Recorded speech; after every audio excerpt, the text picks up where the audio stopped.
ಸ್ತ್ರೀ ಪುರುಷ ಏನಿದೆ ಪ್ರೇರೆ? ಪುರುಷನಲ್ಲಿ ಮದುವೆ ಆಗುವಂಥದ್ದು ಏನು ಪ್ರೇರೆ?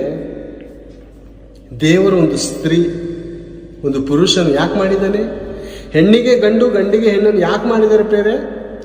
ನೀವು ಮಕ್ಕಳನ್ನು ಹೆತ್ತು ಆ ಮಕ್ಕಳನ್ನು ಪರಿಶುದ್ಧರಾಗಿ ಬೆಳೆಸಿರಿ, ನನ್ನ ಮಾರ್ಗದಲ್ಲಿ ನಡೆಸಿರಿ, ನನ್ನ ಭಯ ಭಕ್ತಿಯಲ್ಲಿ ಅವರನ್ನು ನಡೆಸಿರಿ ಅಂತ ದೇವರಿಗೂ ಮಾನ ಜನ್ಮವನ್ನು ಕೊಟ್ಟಿರುವಾಗ ಪುರುಷನು ಮದುವೆ ಮಾಡುವಂಥದ್ದ? ದೇವರಿಗೆ ಕೋಪ ಬಂದು ಏನು ಮಾಡಿದ್ರು ಗೊತ್ತಾ? ದೇವರು ಕೋಪ ಮಾಡಿಕೊಂಡು ಏನು ಮಾಡಿದ್ರು ಗೊತ್ತಾ? ಆಕಾಶದಿಂದ ಮಳೆ ಬರೋದನ್ನು ನೋಡಿದ್ದೀವಿ. ಯಾವಾಗಲೂ ನೀರು, ಬೆಂಕಿ ಬಂದಿದೆ. ಯಾವತ್ತು ಬೆಂಕಿ ಗಂಧಕಗಳು ಉರಿಯುವ ಗಂಧಕಗಳು, ದೊಡ್ಡ ದೊಡ್ಡ ಮರಗಳು ಬಿದ್ದಿದೆ. ಯಾಕೆ? ದೇವರಿಗೆ ನೋಡಕ್ಕಾಗ್ಲಿಲ್ಲ ಪ್ರಿಯರೇ. ದೇವರಿಗೆ ರೋಷ ತಡ್ಕೊಳಕ್ಕಾಗ್ಲಿಲ್ಲ.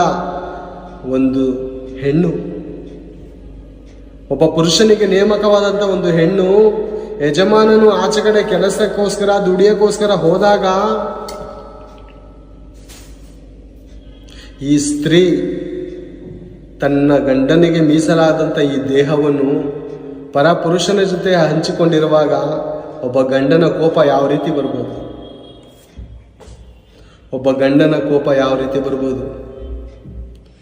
ಫಿಶ್ ಟ್ಯಾಂಕ್ ಇದ್ರೆ ಅದನ್ನ ಹೊಡೆದಾಕ್ತಾನೆ.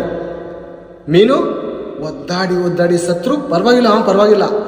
ದೇವರು ಕೋಪ ಮಾಡ್ಕೊಂಡು ಎಲ್ಲಿ ಹೊಡೆದಿದ್ದಾನೆ ಗೊತ್ತಾ? ಈಗ ಆಕಾಶದ ಕಡೆ ಹೊಡೆದಿದ್ದಾನೆ.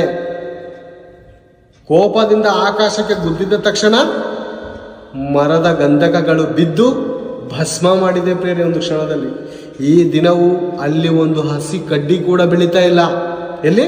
ಸೋದಮ್ ಗೋಮರದಲ್ಲಿ ಈಗಲೂ ಕೂಡ ನೀವು ಹೋಗಿ ನೋಡಿ, ಈಗಲೂ ಕೂಡ ಕೆಂಡಗಳಿದೆ, ಅಲ್ಲಿ ಬೆಂಕಿ ಇದೆ. ಹೌದು ಪ್ರೇರೆ, ಒಂದು ಪ್ಲಾಸ್ಟಿಕ್ ಅನ್ನು ಹೇಗೆ ಅಂಟಿಸಿದ್ರೆ ಅದು ಹೇಗೆ ಕರಗಲಾಗಿ ಅದು ಯಾವಾಗಲೂ ಬೆಂಕಿ ಉರಿತಾ ಇರ್ತದೆ, ಅದೇ ರೀತಿ ಪ್ರೇರೆ ಸೋದಮ್ ಗೊಮರಗಳ ಸ್ಥಿತಿ ಈ ದಿನವೂ ಕೂಡ. ಅಲ್ಲಿ ಒಂದು ಅಕ್ಕಿ ಬೆಳೆಯೋಕ್ಕಾಗಲ್ಲ, ಒಂದು ಬೆಳೆ ಬೆಳೆಯೋಕ್ಕಾಗಲ್ಲ. ಯಾಕೆ ಅಷ್ಟೊಂದು ದೇವ್ರ ಕೋಪನ? ತನ್ನ ಮಕ್ಕಳು ಯಾವ ರೀತಿ ಇರಬೇಕಂತ ಇಷ್ಟಪಡ್ತಾನೆ ಪ್ರೇರೆ. ದೇವರೇನಾದರೂ ಪ್ರೇರೆ ನಮ್ಮ ತಂದೆಗಳ ಥರ ಕುಡಿಯೋರ, ಸಿಗರೆಟ್ ಸೇದೋರ, ವ್ಯಭಿಚಾರ ಮಾಡೋರ,